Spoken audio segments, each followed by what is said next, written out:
My name is Haley McIntyre. Today I'm going to be performing a sterile moist dressing.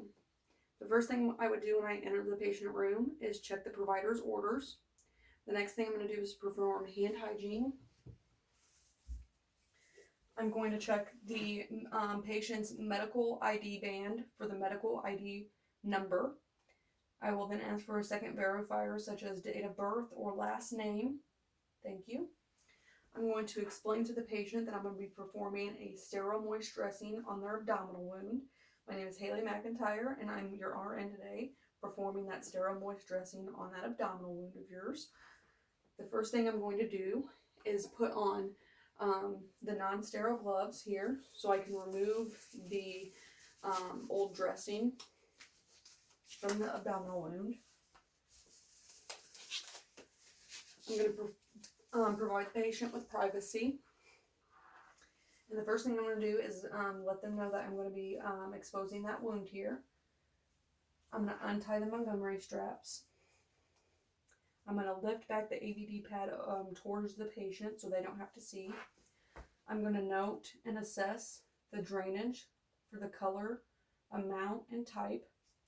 And as I'm removing the gauze pads, I'm going to also be assessing the wound. And in some cases, I would also measure the wound. Once I have the old dressing removed, I will then take off my gloves with that material inside and dispose of it. The next thing I'm going to do is perform hand hygiene again. And then I'm going to move on to opening up my sterile packages, starting with the ABD pad. So by touching the only outer 2 inches, I'm going to go ahead and open this up here.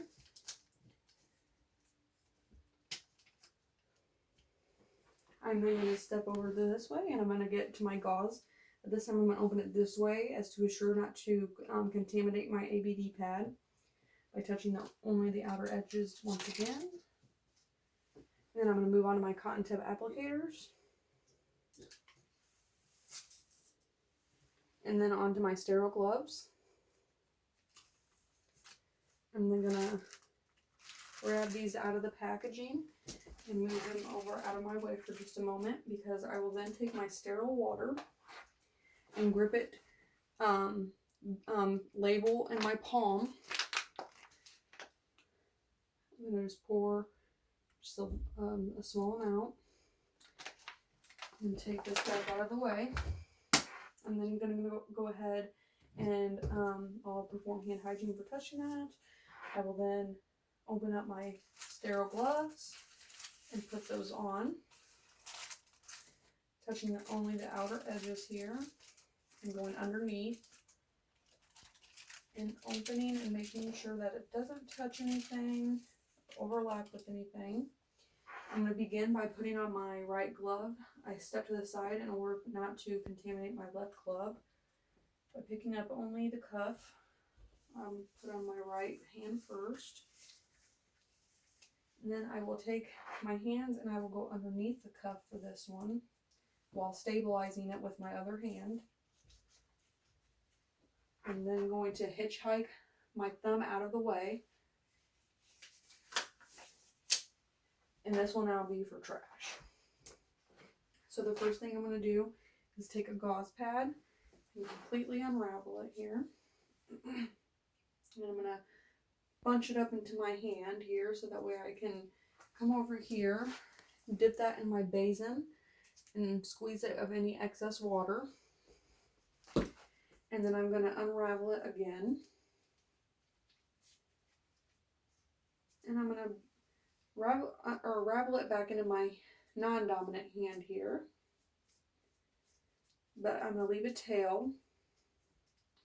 That's where I will begin the dressing. I'm going to pick up a cotton tip applicator. Go ahead and dip that in the sterile water just so it's easier for me to put in the wound. I'm going to start at the bottom of the wound and work my way up as to not cause wicking. Make sure I'm not stingy on the gauzing down here, because then you end up with way too much at the top.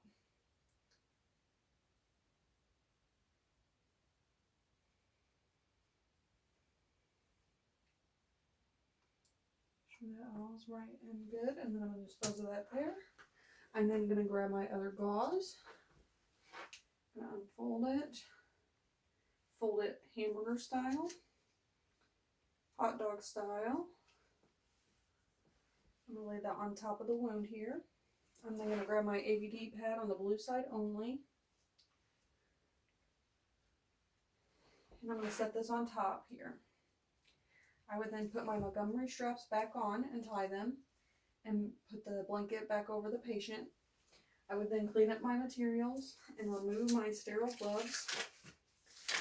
Before I left the room, I would document the procedure performed, the location of the wound, the drainage assessment, the wound assessment, the patient's tolerance of the patient's tolerance of procedure, patient teaching, and response to learning.